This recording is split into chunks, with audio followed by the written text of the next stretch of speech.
Okay, biggest movie controversy of all time. Could Jack have fit on that door at the end? Oh my gosh, I thought it. I remember bawling my eyes out when I was I have no a girl. comment.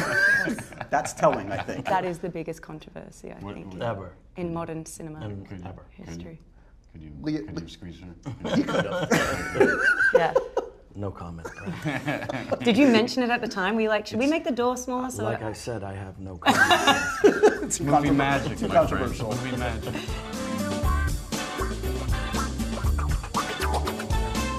This movie is amazing. It's you've probably heard this before, but it is definitely a love letter to movies, movie going, movie making, the unsung heroes that make movies. Television, LA. There's a lot there. But what I would really want to do with you guys is, because I feel like all four of us are big movie fans, is let's revel in our love of movies for a second, okay? What's the movie that you grew up with that made you obsessed with movies? What was the first movie that got you obsessed? East of Eden. All right, James Dean. Well, the first film that I remember seeing was the black and white original King Kong with my dad downtown and bursting into tears and falling in love with movies at that point. But when I, got to become an actor, it was watching that very vulnerable James Dean in East of Eden who just blew me away. Yeah. Blew me away. the first movie I remember being my favorite movie that I watched like 50 times over was Robin Hood Men in Tights. And I was like 5, and it was kind of inappropriate of a movie for a 5-year-old to watch every day. That's but really I funny. loved it. That's really funny. For me, it was the drive-in. We would see films at the drive-in early age. And it was the ones that made me cry. It was gargantuans? Gargantuans. Uh-huh. It was a good gargantuan, bad gargantuan. Don't remember it. It's only Quentin would know about it. And the good one has to sacrifice himself to take out the bad one. Tears, and then I went straight from that to Butch and Sundance. Then the ending, tears again. There's a great moment in the film where your character Sharon sees her face and name on a poster, on a marquee, and on a big screen. Do you remember that moment for you guys, like when the first time you saw your name or face, and was that a big moment? I do. It was Parenthood, and on the Warner Brothers lot, there was a big poster of me, and I stood there for hours and had my mother take. Sir, you're gonna have to leave. Good on you for admitting. There was a poster of Pan Am in Times Square, and I remember like I had just gotten to America, and now I'm in Times Square, and I'm like 30 feet high up there, and it was so. And I remember asking someone to take a picture of me. I was like, oh, could you take a picture of me? Like, I'm gonna stand right here. And I kept cropping out the poster, and I kept having to be like, no, I need it. I need that, all of that in there. That's the point of the picture. And they're like, why? And I was like, I just need it in there, please. That's sweet. That's a little Sharon Tate going to see her own film. Is there a classic movie that you would be sad to admit right now you've never seen? Gone with the Wind. What? You've never seen? I've never seen Gone with the Wind either. Are you serious? I guys got have this. never seen Oh my God. You have an excuse. I don't have an excuse. Gone with the Wind or Sound of Music. I've never seen. I have I never figured- seen Sound of Music. I figure you've seen it? I've never seen Like 1,000 times. I remember when we did Wolf of Wall Street, you would get angry at me all the time. Every time I'd mention any movie I hadn't seen, he'd be like, how have you not seen Citizen Kane? How can you work in this industry and not have seen Citizen Kane? I'm like, I just got here to this industry. Like, you've had more time to watch this stuff. And then I went home and I'd go watch Citizen Kane and watch all the movies. He's like, you have to see this, you I have to figure see this. I've gone this long.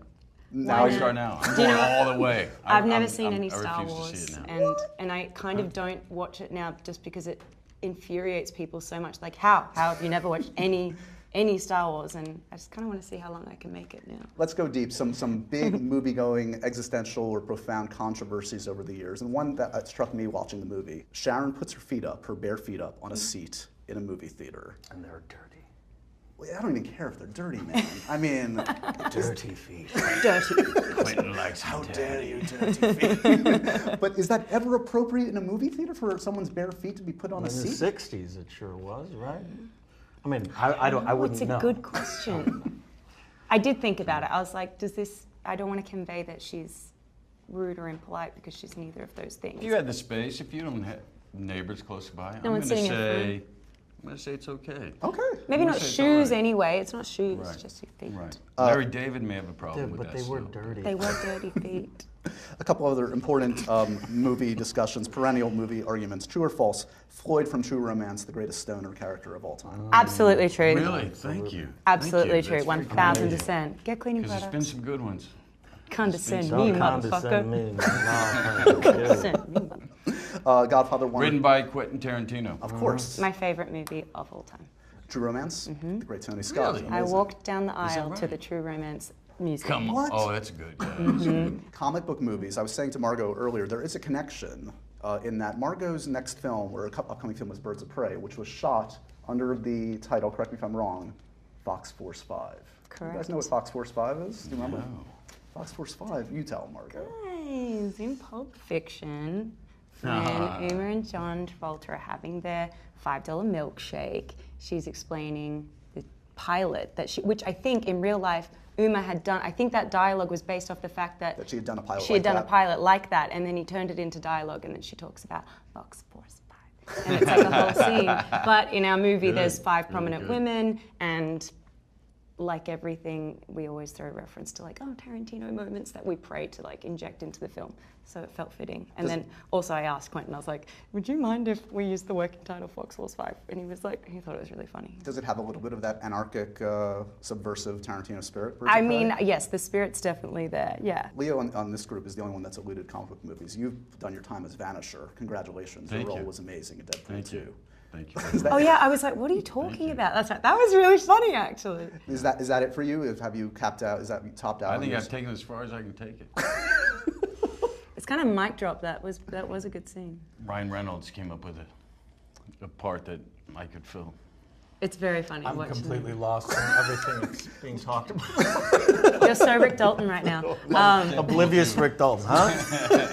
Oh my God, Leo's still in character. By the way, Yeah, dude. what I carry my characters a year after. Tina Day-Lewis, your heart out. Last thing for you, there's an epic kind of a brain freeze moment for your character in this film where he just like melts down and you can't get through it.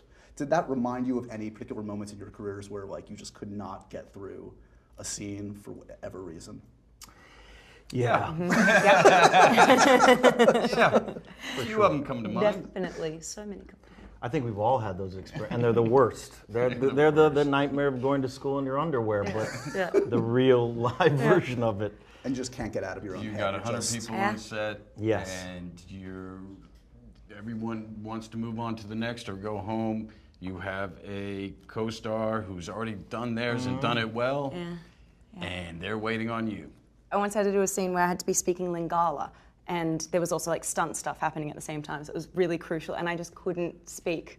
I couldn't I've practiced this for so many months, and I cannot get my mouth around this language right now, and I kept messing it up. It And it was usually has to do with mortifying. being incredibly exhausted. I remember Yeah. doing on The Aviator, I had a massive dialogue sequence, and then I just had 2 lines the next day. That was my whole day, and I couldn't, literally couldn't say those words. And poor Scorsese was just sitting there waiting like 40 takes later, like, oh my God, I could not say these 2 lines. Did it make the movie? It did.